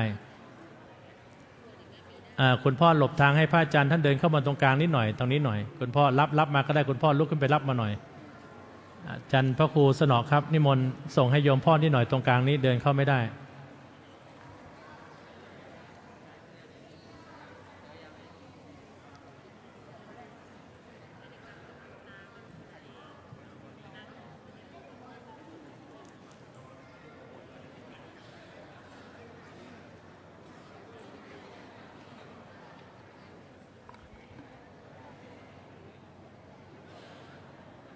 เอา2 คนขึ้นมาข้างบนทั้งหมด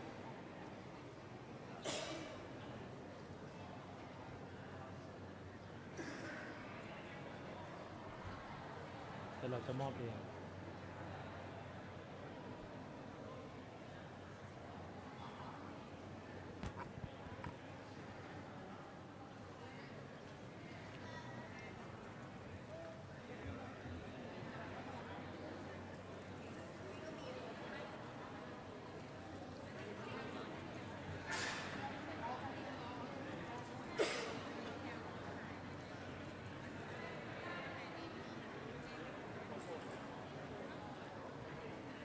นั่งก่อนนะนั่งก่อน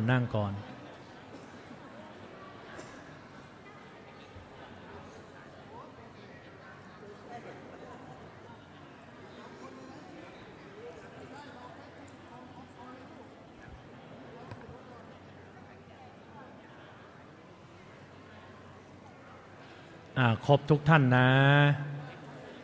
โยมแม่เอาพระใส่มือไว้โยมแม่เอาพระใส่มือไว้โยมแม่อธิษฐานให้ดีนะเอาพระใส่มือไว้ก่อน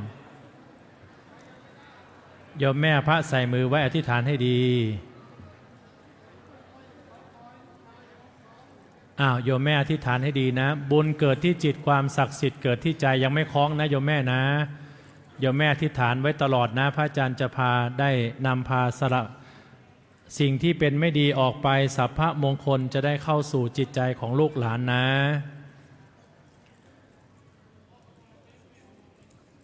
ทุกคนประนมมือโยมแม่ยังไม่คล้องนะจ๊ะประนมมือไว้ก่อนตั้งใจให้ดีนะ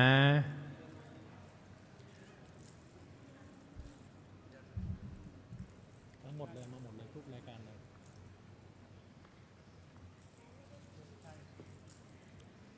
บุญเกิดที่จิตความศักดิ์สิทธิ์เกิดที่ใจต่อจากนี้ไปพระอาจารย์ขอเชิญหัวใจ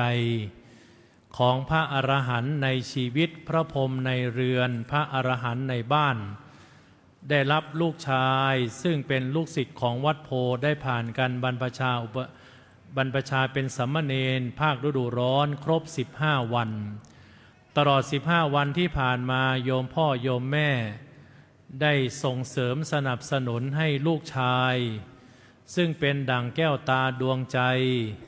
เป็นหัวแก้วหัวแหวนเป็นสายใยความผูกพันของคุณพ่อคุณแม่ทุกท่าน ด้วยความปรารถนาดีของโยมพ่อโยมแม่ทุกท่านมีความอิ่มเอมใจมีความสุขใจแม่ก็ได้อุ้มผ้าไตรพ่อก็ได้สะพายบาตรญาติก็ได้อนุโมทนาพี่น้องก็ได้สาธุการคุณครูท่านผู้มีพระคุณก็ได้ร่วมบุญด้วยกัน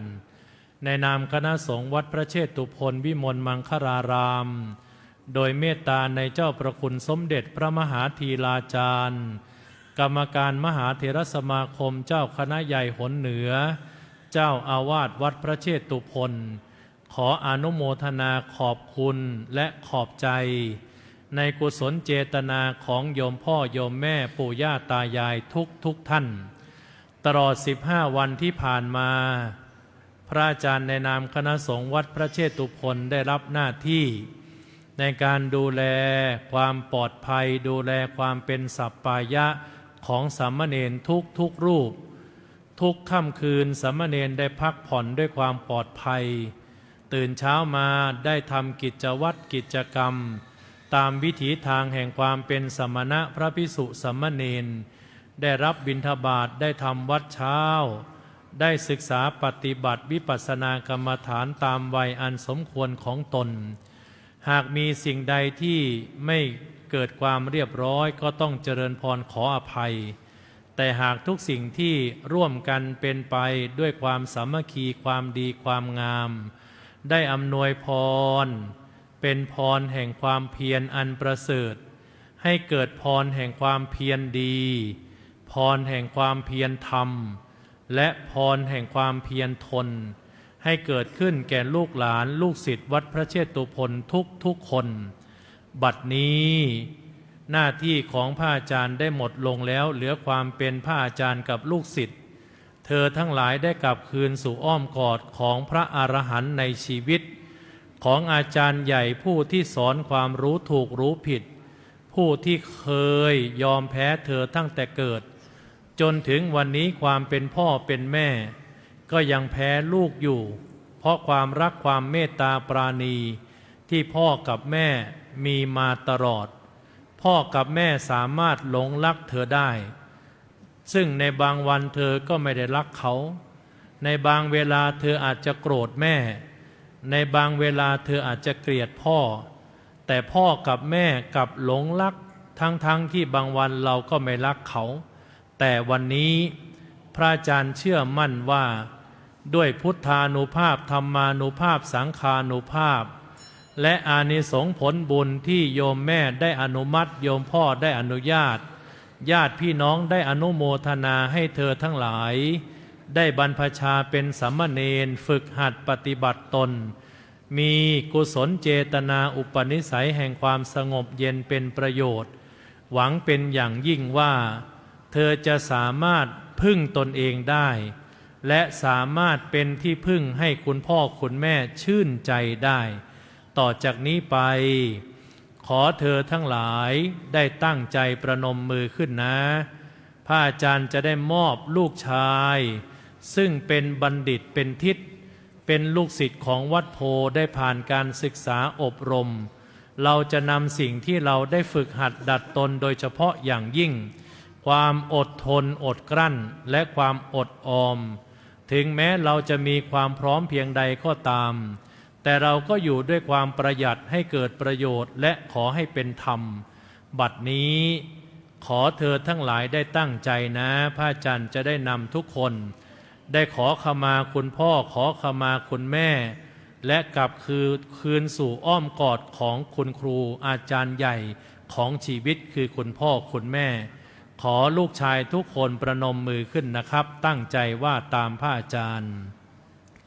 กายกรรมวจีกรรมมโนกรรมกรรมทั้ง3ที่ข้าพเจ้าได้กระทำต่อหน้าก็ดีลับหลังก็ดีเจตนาก็ดีไม่เจตนาก็ดีขอคุณพ่อคุณแม่ปู่ย่าตายายผู้มีพระคุณ ผู้มีบุญคุณ ผู้มีอุปการะคุณทุกท่านโปรดอโหสิกรรมให้กับข้าพเจ้าด้วยพรานิสงส์แห่งการบรรพชาศึกษาปฏิบัติธรรมอำนวยพรให้คุณพ่อคุณแม่มีสุขภาพพรรณนามัยที่แข็งแรงสมบูรณ์เป็นร่มโพร่มไทรให้กับข้าพเจ้าด้วยความตั้งใจที่ดีนี้ขอให้ข้าพเจ้ามีสติปัญญาพึ่งพาตนเองได้และเป็นที่พึ่งให้พ่อแม่ได้มีความสงบเย็นเป็นประโยชน์ดำเนินชีวิตด้วยความไม่ประมาทมีโอกาสใกล้ชิดพระรัตนตรัยด้วยอุปนิสัยที่สงบเย็นอดทนได้ดีขึ้นโกรธยากขึ้นสามารถสร้างความเพียรได้ง่ายขึ้นความดีคนดีทำง่ายคนชั่วทำยาก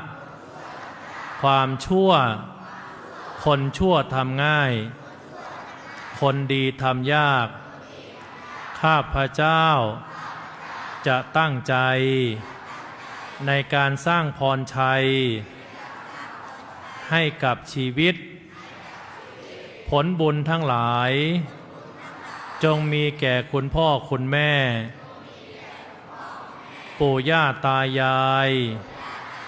ท่านเจ้าภาพผู้ใหญ่ใจดีญาติโยมผู้ตักบาตรผู้ถวายน้ำปานะผู้ถวายบริขารผู้ถวายผ้าไตรจีวรขอท่านทั้งหลายได้รับผลบุญและอนุโมทนาบุญบุญใดล้ำพรใดเลิศสิ่งใดประเสริฐขอจงเกิดขึ้นมี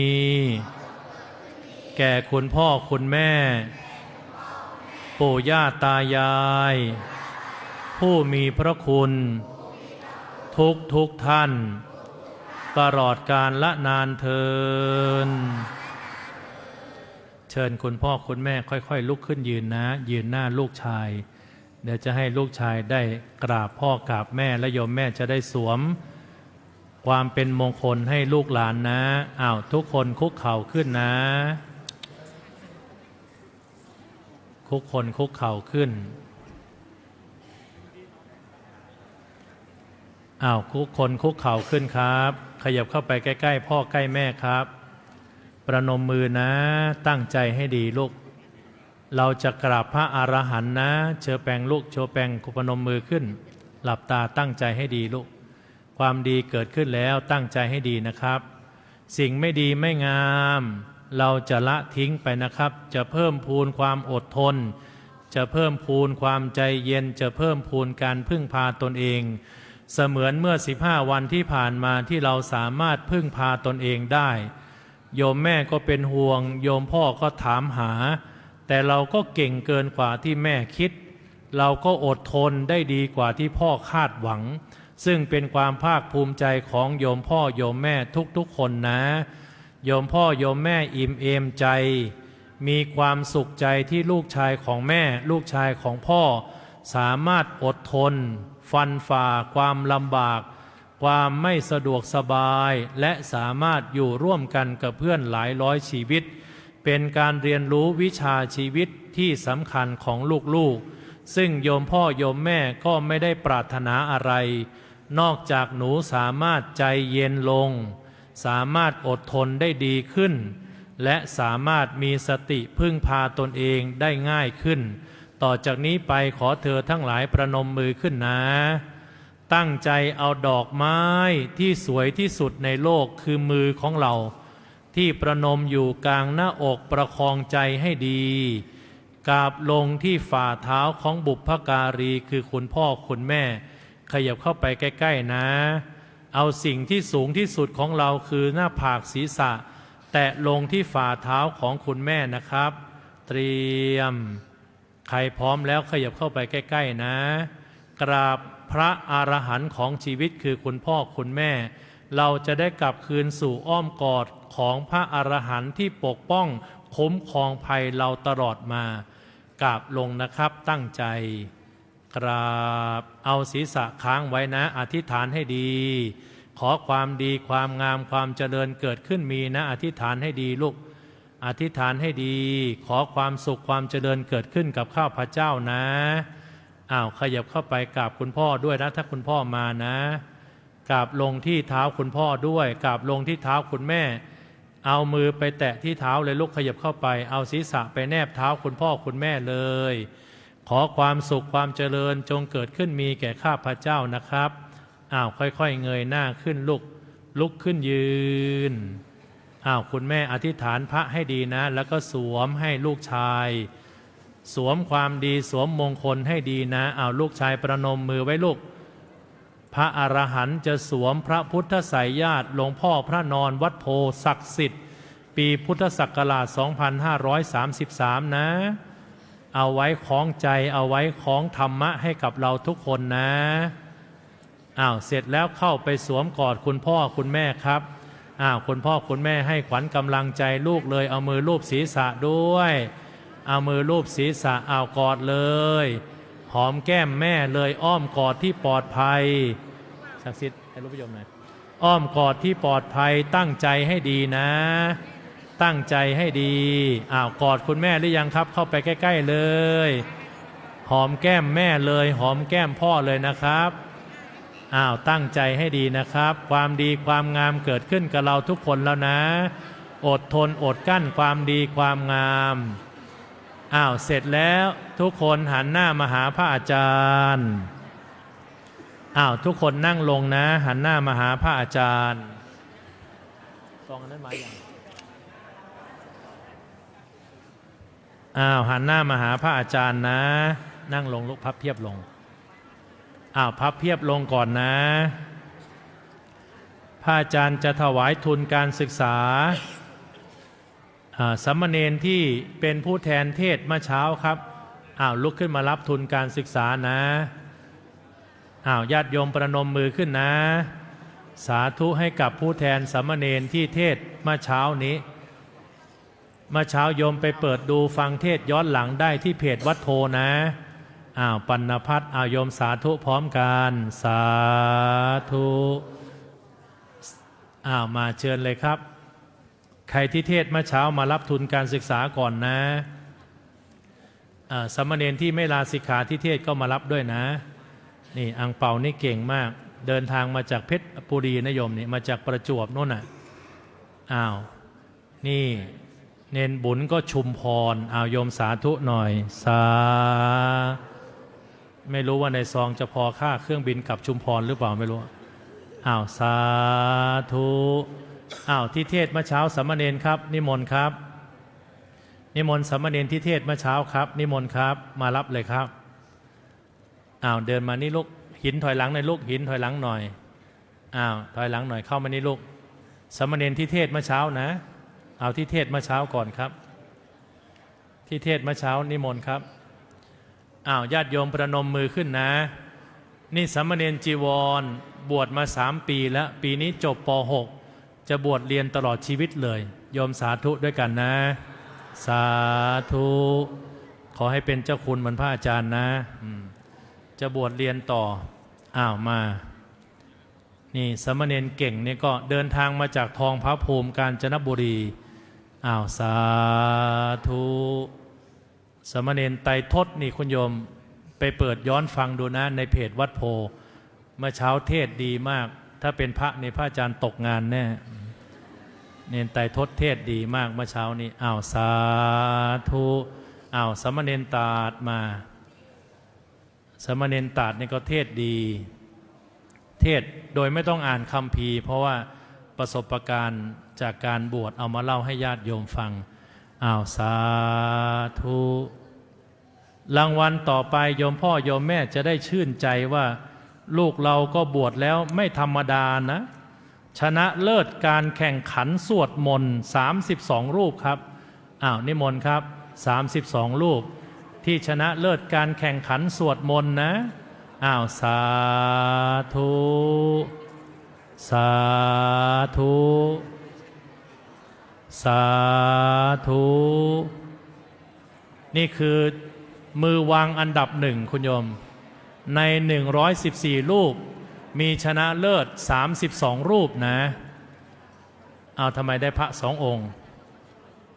ของพ่อพิเศษอ้าวสาธุอ้าวสาธุพอได้ค่าปืนฉีดน้ำโยมได้ปืนแบบพิเศษเลยแหละอ้าวนี่เท็ดดี้นี่เก่งมากเพราะว่าสมัครเป็นคนสุดท้ายเลยแข่งกันจนถึง5:30โยมเมื่อวันที่13เนนเฟิร์สก็ชนะนะโยมสาธุให้เนนกฤษณพลหน่อยเนนเฟิร์สสาธุเนนเฟิร์สก็ชนะนะเขาสวดมนต์เก่งนะเนนเฟิร์สนี่เนนเฟิร์สนี่ดูท่าจะหลับแต่เขากลับมาได้เหมือนกันนะดูท่าจะหลับแต่ว่าเขากลับมาสวดมนต์แข่งได้ชนะเลิศเลย32คนนะนิชคุณกับนัทชาญมาด้วยนิชคุณกับนัทชาญมาด้วยนะ2 รูปมานิชคุณเรียกนัทชาญมาด้วยสาธุนี่เป็นแชมป์นะโยมนะเป็นแชมป์สาธุนี่พี่โตนี่ก็เป็นแชมป์นิชคุณมาด้วยสาธุพอดีเลยเห็นไหมพระอาจารย์เตรียมซองไว้เป๊ะเลยถ้าเกินแสดงว่ามีผู้แทรกเข้ามารางวัลต่อไปคุณโยมรางวัลนี้น่าอนุโมทนามาก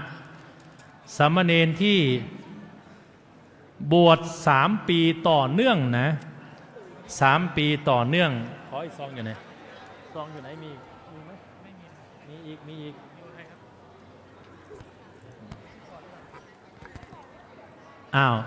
นิมนต์นะครับ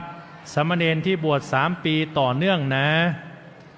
และก็สามารถท่องพุทธศาสนสุภาษิตได้ชัดเจนนิมนต์นะมา3 ปีต่อเนื่องเลย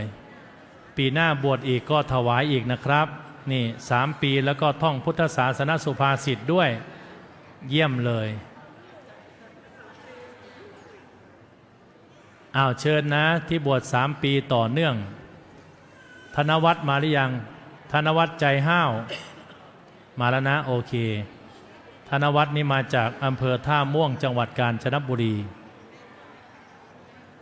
ญาติโยมประนมมือขึ้นนะเดี๋ยวเราไปรับวุฒิบัตรด้านล่างแล้วก็รับทุนการศึกษารูปละ 1,000 บาทนะประนมมือขึ้นเดี๋ยวพระอาจารย์ให้พรสำหรับคนไหนที่เสื้อรู้สึกว่าตัวเล็กไปเดี๋ยวมาเปลี่ยนได้นะครับเพราะว่าพี่มัธยมนี่เอาเสื้อน้องไปใส่มัน XL เหมือนกันแต่ว่า XL ผู้ใหญ่กับ XL เด็กไงพนมมือขึ้นลูกตั้งใจรับพรนะยัสสมิงปะเทเสกับเปติวาสังปันทิตชาติโยสีละวันเตชโพเชตวาสัญญเตพรหมจาริโนยาตทเทวตาอาสุงตาสังทักขินมาทิเสตาปูชิตาปูชยันติมานิตามานยันตินังตโตนังอนุกรรมปันติมาตาปุตตังวโอละสังเทวตานุกรรมปิโตโปโซสัทธาพัทรานิปัสสติภวัตตุสัพพมังครังรักขันตุสัพพเทวตาสัพพพุทธานุภาเวนะสัพพธรรมานุภาเวนะสัพพสังฆานุภาเวนะสัทธาโสถีพระวันตุเต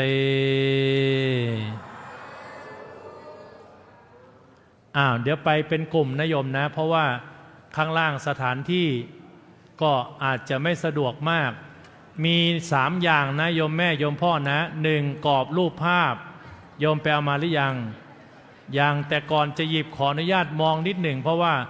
ตอนนั้นผมยังไม่ยาวหน้ามันจะเหมือนกันนะโยมนะ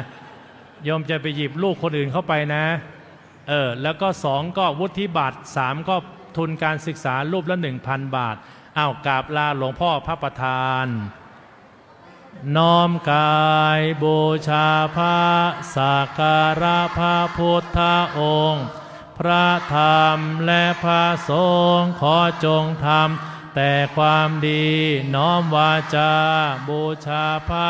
สักการะพระพุทธองค์พระธรรมและพระสงฆ์ขอจงพูดแต่สิ่งดีน้อมใจบูชาพระสักการะพระพุทธองค์พระธรรมและพระสงฆ์ขอจงคิดแต่สิ่งดีอะระหังสัมมาสัมพุทโธภควาพุทธังภควันตังอภิวาเทมิพุทโธเมนาโถสวากขาโตภควตาธัมโมธัมมังนามัสสามิธัมโมเมนาโถสุปฏิปันโนภควโตสาวกสังโฆสังฆังนะมามิสังโฆเมนาโถและหนังสือสวดมนต์มอบให้ทุกคนด้วยนะไปรับได้ข้างล่างนะครับค่อยๆลุกขึ้นยืน